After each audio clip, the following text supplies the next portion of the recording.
اولاد کے درمیان عدل اور انصاف۔ کچھ معاملات ایسے ہیں جہاں علماء نے ساری حدیث کو جمع کر کے شریعت کے مزاج کو مد نظر رکھتے ہوئے کہ بعض صورتیں ایسی ہیں جن میں انسان کو یہ محسوس ہوتا ہے کہ وہ اپنی اولاد کے ساتھ لین دین میں، ان کو دینے میں کچھ فرق روا رکھ رہا ہے، اور وہ جائز فرق ہے۔ مثلا ایک بچہ ہے جس کی عمر ہے 10 سال اور ایک بچہ ہے جس کی عمر 30-35 سال ہے۔ اب جو 30-35 سال ہے وہ زیادہ رہا ہے نا انسان کے ساتھ، اس پر زیادہ مال خرچ ہوا ہے 10 سال کی نسبت، کہ کم ہوا ہے؟ زیادہ ہوا ہے مال خرچ۔ اس کی تعلیم پر بھی زیادہ خرچ ہوا ہوگا، اگر اس نے شادی کر دی گئی ہے تو اس کی شادی پر بھی اس شخص نے کچھ خرچ اٹھایا ہوگا، اگر اس کی تعلیم ہے تو تعلیم پر بھی زیادہ خرچ اٹھایا ہوگا۔ اس کی نسبت وہ بچہ جو عمر میں کم ہے، چھوٹا ہے، جو ابھی ان مراحل سے نہیں گزرا، تو اس کے اوپر کم خرچہ ہوگا۔ اب یہ فرق تو ہے بظاہر، اب اس فرق کا مطلب یہ نہیں ہے جو حدیث مبارکہ میں بیان ہوا ہے۔ یہ فرق روا رکھنا نفقات میں، جسے کہتے ہیں باب النفقات، کہ ایک بچہ جو پہلے پیدا ہوا ہے جس کے ظروف حالات اس انداز میں ہیں کہ اس کے اوپر زیادہ خرچ ہو گیا اور دوسرے پر کم خرچ ہوا ہے، اور پھر اس دوران ہی انسان دنیا سے چلا گیا ہے،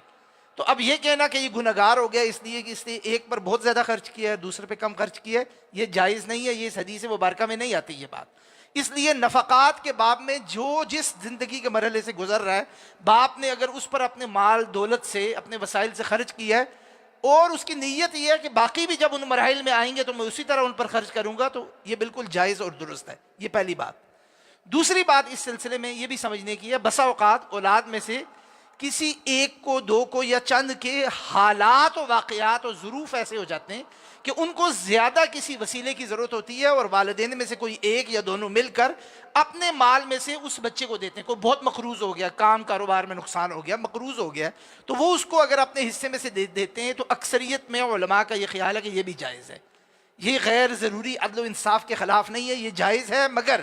اس میں بہتر یہ ہے کہ باقی آل اولاد کو بھی بتلایا جائے اور ان کی خوشنودی اور رضامندی بھی حاصل کی جائے۔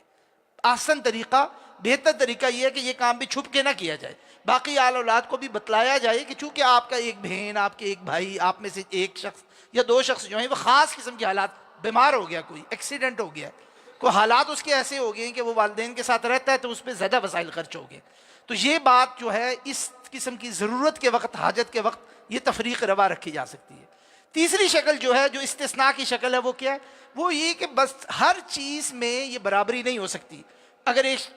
شخص ہے، اس کے 2-3-4 بچے ہیں اولادوں میں سے، لڑکیاں بھی ہیں لڑکے بھی ہیں، اور وہ اپنے اپنے گھروں میں رہتے ہیں، ان میں سے ایک زیادہ اس کے پاس آتا ہے، زیادہ اس کے پاس بیٹھتا ہے، زیادہ وقت دیتا ہے، تو ظاہر بات ہے وہ ان کے ساتھ کھاتا بھی زیادہ ہے، خرچ بھی زیادہ والدین کا اس کے اوپر زیادہ ہوتا ہے۔ اب یہ فرق تو ہو گیا نا،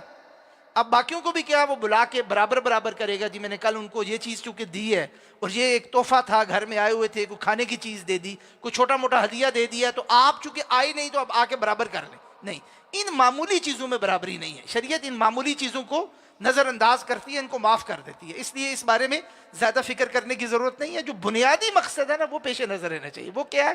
کہ جانتے بوجھتے ہوئے والدین میں سے خاص طور پہ والد کو، اور وہ بھی بیٹوں کے حق میں ڈنڈی نہیں مارنی چاہیے۔ بیٹوں کا خاص طور پہلے کہا اعدلوا بین اولادکم، جس میں لڑکے لڑکیاں سارے شامل ہیں، پھر خاص طور پہ ابنائکم کہا گیا کہ بیٹوں کے معاملے میں بسا اوقات ایک بیٹا جو زیادہ لائق فائق ہوتا ہے، زیادہ محترم ہوتا ہے، زیادہ خیال رکھنے والا ہوتا ہے، طبی طور پر انسان اس طرف چلا جاتا ہے اور پھر وہاں سے زیادتی کا آغاز ہو جاتا ہے۔ یہ نہیں کرنا چاہیے، یہ کرنا ظلم ہے۔ اور آخری نقطہ یہ یاد رکھنا چاہیے کہ اولاد میں سے اگر کسی کو انسان گفٹ دے رہا ہو، ہبہ کر رہا ہو، تو سب میں پھر اس کی برابری کرنی چاہیے، اور یہاں پر لڑکوں اور لڑکیوں، بیٹوں اور بیٹیوں کے درمیان فرق نہیں روا رکھنا چاہیے۔ وراثت میں معلوم ہے یہ بات کہ لڑکے کا 2 حصے اور بیٹیوں کا 1 حصہ، لیکن یہ وراثت کے احکامات ہیں۔ جو وراثت سے ہٹ کر ہبہ کے احکامات ہیں کہ انسان اپنی خوشی سے، اپنے مال میں سے، دولت میں، اگر ایک بچے کو پلاٹ دیا سب کو پلاٹ دو، اور بیٹے کو دیا تو بیٹیوں کو بھی دو، اور برابر برابر دو۔ اگر کسی کو گھر دیا سب کو دو، اگر کسی کو کوئی اور قیمتی چیز دی ہے، گاڑی دی ہے، کوئی بڑا تحفہ دیا ہے،